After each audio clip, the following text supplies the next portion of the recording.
Selamat malam, Prof. Pak Nuk, terima kasih. Terima Surprise Pak Nuk kasih. datang. Sering-sering Pak. Ya, terima kasih, Pak. Kita Ya, narasumber yang bagus banget ya. Tadi saya dengarkan Pak Nuk ya, silakan mengenai bahwa ada percikan ilahi dan ada di mana menurut Pak Hashim semua itu udah ada di dalam diri kita gitu ya. Kita udah ada jalan yang sudah ini, sudah lama. Satu ya. Yang nomor dua itu ada spiritual unity. Dua. Nah, tadi barusan yang disampaikan oleh Tovan ya mengenai negara federal, apalagi yang disampaikan oleh Daniel ya tadi, itu menarik ya kalau kita hubungkan tujuannya dari yang ilahi itu ini, kenyataannya di dunia seperti apa. Saya jadi ingat komentarnya Daniel kemarin, tulisannya, renungan apakah arti hukum kalau gitu. Ya, jadi kalau ini percikan ilahi, tadi ada negara-negara, lalu itu tulisannya Daniel tuh bagus banget tuh. Dia membuat renungan apakah arti hukum dan apa gunanya yang tadi yang sampaikan tadi itu ada kaitannya dengan hukum. Itu ya, apa arti hukum. Nah, kita ini kan beyond spirituality. Ya.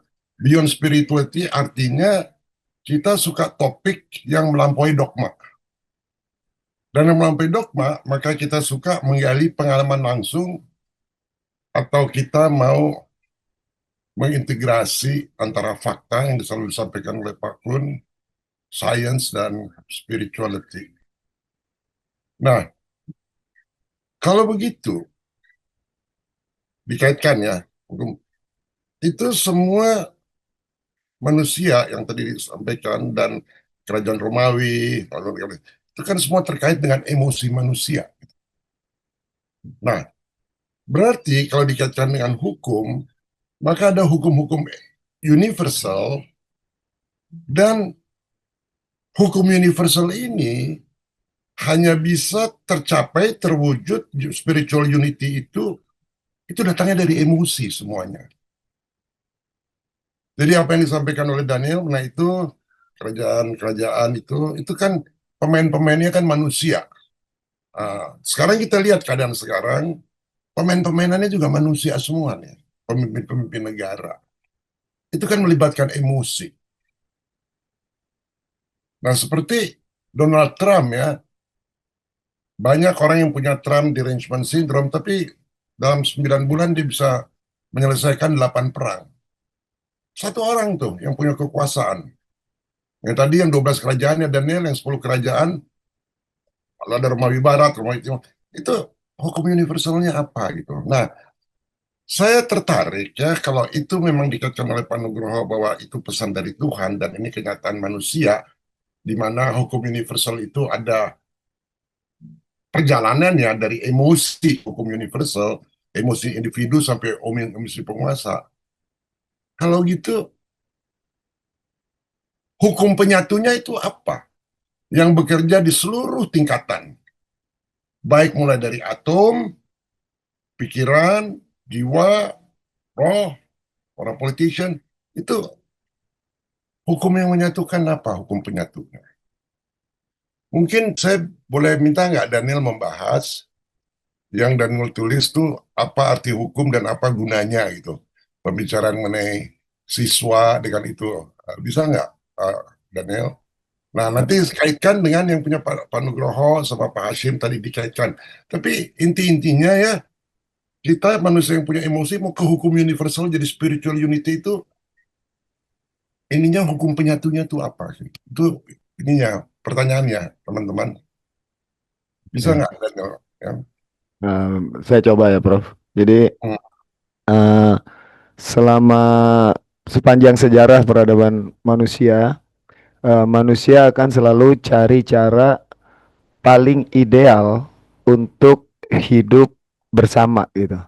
Eh, Hukum yang menurut saya paling ideal jika diterapkan menyebabkan terjadinya pola hidup yang mutual, tidak parasitik gitu.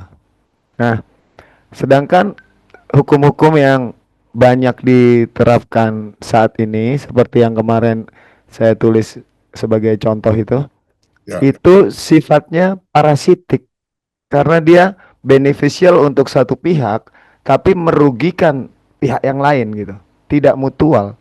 Nah, eh, semesta ini, hukum di semesta ini semua bergerak untuk satu tujuan, untuk lestari bersama. Jadi hukum alam itu dia punya sifat yang mutual. Meskipun dalam prosesnya ada yang lahir, ada yang mati, ada yang nyala, ada yang padam, ada yang terbentuk, ada yang hancur dan seterusnya. Cuman tarian itu kan bagian dari kelestarian bersama tadi gitu.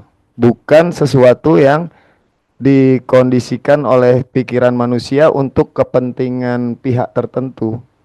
Nah, cepat atau lambat, hukum-hukum yang bersifat parasitik ini polanya akan mulai tersadari oleh manusia karena dia merasakan dampaknya langsung. Selama ini aku menganut hukum ini, hukum itu, hukum agama, hukum negara dan lain-lain. Tapi kok selama aku menganutnya, aku merasa dirugikan terus. hmm, Lama-lama kan muncul ini apa namanya? eh, kehendak untuk memerdekakan diri untuk berdaulat atas diri sendiri, nggak mau lagi dijajah dengan hukum-hukum yang bersifat parasitik seperti itu gitu. Nah, contoh misalnya muncul will itu dari dalam diri saya, muncul niat itu dari dalam diri saya, niat untuk mukti. Kemudian saya bicara sama Bro Tovan, ternyata Bro Tovan juga seseorang yang sudah muncul niat itu gitu dari dalam dirinya sendiri karena eh, merenungi, mengalami, menyaksikan langsung dampak dari semua bullshit tadi. Nah, terus akhirnya yang menyatukan kita untuk bangkit bareng-bareng kalau menurut saya rasa senasib sepenanggungan, emosi itu yang memunculkan niat untuk ayo kalau gitu kita bangkit bareng nih, kita bikin plan untuk keluar untuk mukti dari permainan hukum yang parasitik ini tanpa perlu melakukan perlawanan frontal terhadap hukum itu sendiri. Jadi oke, biarin mereka tetap menerapkan itu, kita ikutin alur aja tapi nggak terlalu hanyut dan tenggelam dalam arus itu. Kita bikin arus sendiri gitu, seperti arus dalam arus yang tidak melawan arus gitu. Ibarat orang mau nyebrang sungai dari satu sisi ke sisi yang lainnya, tapi dia memanfaatkan arus, bukannya dia melawan arus. Karena kalau melawan arus akan buang terlalu banyak energi gitu. Menurut saya gitu, Prof. eh, saya tanya lagi ya, kalau itu ya, bahwa hukum itu banyak yang parasitik, menguntungkan satu pihak, dan tidak mutual, tidak dua belah pihak, akhirnya orang yang merasa tidak ada keadilan, karena tidak adil, ya, dan karena nggak punya power, dan nggak pernah punya, kita rasa kita nggak punya kedaulatan, maka kita akan membuat arus sendiri, seperti yang you bilang gitu ya.